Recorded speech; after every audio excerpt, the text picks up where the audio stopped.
మరో mid day breaking చూస్తే గాంధీ ఆసుపత్రిలో మరో 2 ఎబోలా అనుమానిత కేసులు నమోదయ్యాయి. వారికి ఎమర్జెన్సీలో చికిత్స కొనసాగుతోంది. ఎబోలా లక్షణాలు కనిపించడంతో రాత్రి అపోలో నుంచి గాంధీకి తరలించారు. శాంపిల్స్ ను పూణే ల్యాబ్ కు పంపించారు. పూర్తి సమాచారం ఇచ్చేందుకు మా కరెస్పాండెంట్ హరికృష్ణ జరుగుతారు. హరికృష్ణ, ఇప్పటికే ఆఫ్రికా దేశాలను అతలాకుతలం చేస్తున్న ఎబోలా అసలు ఇండియాకి ఎటువంటి ప్రమాదం లేదు అని చెప్పుకుంటూ వచ్చాం. ఇప్పుడు తాజాగా ఇప్పుడు 2 కేసులు అని చెప్తున్నారు. ఏంటి అసలు వాళ్ళు ఎక్కడి నుంచి వచ్చారు, ఎప్పుడు వాళ్ళ లక్షణాలు బయటపడ్డాయి, ఎలా క్వారంటైన్ చేస్తున్నారు అధికారులు?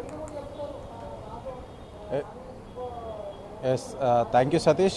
ప్రపంచాన్ని భయాందోళనకు గురి చేస్తున్న ఎబోలా వైరస్ తెలంగాణ రాష్ట్రంలో ఆ లక్షణాలు కనిపించడం ఇప్పుడు కలకలం రేపుతుంది. అయితే దక్షిణాఫ్రికా ఖండం నుంచి సూడాన్ దేశస్తులు ఈ యొక్క రాష్ట్రానికి వచ్చిన నేపథ్యంలో కూడా అంతర్జాతీయ శంషాబాద్ విమానాశ్రయంలో ముందస్తుగా ప్రభుత్వ అధికారులు, హెల్త్ అధికారులు ఈ యొక్క థర్మల్ స్క్రీనింగ్ నిర్వహిస్తున్న క్రమంలో కూడా ఈ యొక్క ప్రయాణానికి ఈ యొక్క లక్షణాలు కనిపించిన నేపథ్యంలో వెంటనే అధికారులు అప్రమత్తమై గాంధీ ఆసుపత్రికి తరలించడం జరిగింది. అంతేకాకుండా ఈరోజు ఉదయం బంజారాహిల్స్ చెందిన 2 వ్యక్తులు కూడా ఈ యొక్క లక్షణాలు కనిపించడంతో వెంటనే అక్కడి నుంచి దగ్గరలో ఉన్న ప్రైవేట్ ఆసుపత్రికి వెళ్ళారు. అక్కడ ఎబోలా లక్షణాలు ఉన్నాయని చెప్పేసి అక్కడ డాక్టర్లు చెప్పగానే వెంటనే గాంధీ ఆసుపత్రికి పంపించిన పరిస్థితి అయితే ఉంది. అయితే ఈ యొక్క వీరికి ఆ లక్షణాలు ఉన్న నేపథ్యంలో కూడా గాంధీ హాస్పిటల్లో ఇప్పటికే క్వారంటైన్ ఏర్పాటు చేయడం అయితే జరిగింది. ఏర్పాటు చేసి వీరి దగ్గర నుంచి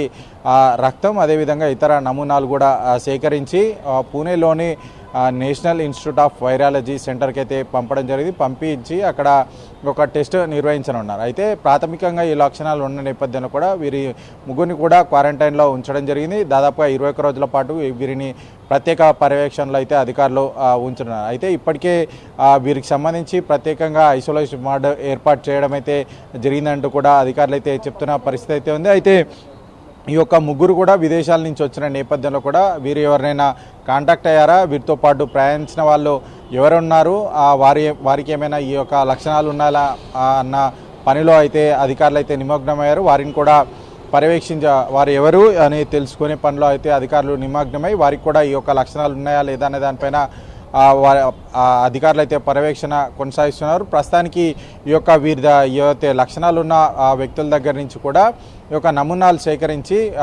పూణేలోని నేషనల్ ఇన్స్టిట్యూట్ ఆఫ్ వైరాలజీ సెంటర్కి అయితే పంపడం జరిగింది. ఈ యొక్క లక్షణాలకు సంబంధించి అక్కడ పరీక్ష నిర్వహించిన తర్వాత ఈ యొక్క లక్షణాలు ఒకవేళ ఎబోలా లక్షణాలు ఒక వైరస్ కన్ఫర్మ్ అయితే మాత్రం వారిని 21 రోజుల పాటు ఐసోలేషన్ సెంటర్లో ఉంచి చికిత్స అందించినారు. ఇప్పటికే గాంధీ హాస్పిటల్లో పూర్తి స్థాయిలో ఎబోలాకు సంబంధించి ముందస్తు చర్యల్లో భాగంగా క్వారంటైన్ ఏర్పాటు చేయడం జరిగింది. వీరందరినీ కూడా ఒక ప్రత్యేక వైద్యుల పర్యవేక్షణలో అయితే ఈ యొక్క ఎబోలా లక్షణాలు ఉన్న వాళ్ళని అయితే ప్రత్యేక పర్యవేక్షణలో అయితే అధికారులు, డాక్టర్లంతా కూడా చూస్తున్న పరిస్థితి అవుతుంది. అయితే ఏది ఏమైనా సరే ప్రపంచానికి గడగడల భయాందోళనకు గురి చేస్తున్న నేపథ్యంలో ఎబోలా వైరస్ తెలంగాణకు రావడం కొంత కలకలం రేపుతున్న విషయం అని చెప్పేసి చెప్పవచ్చు సతీష్.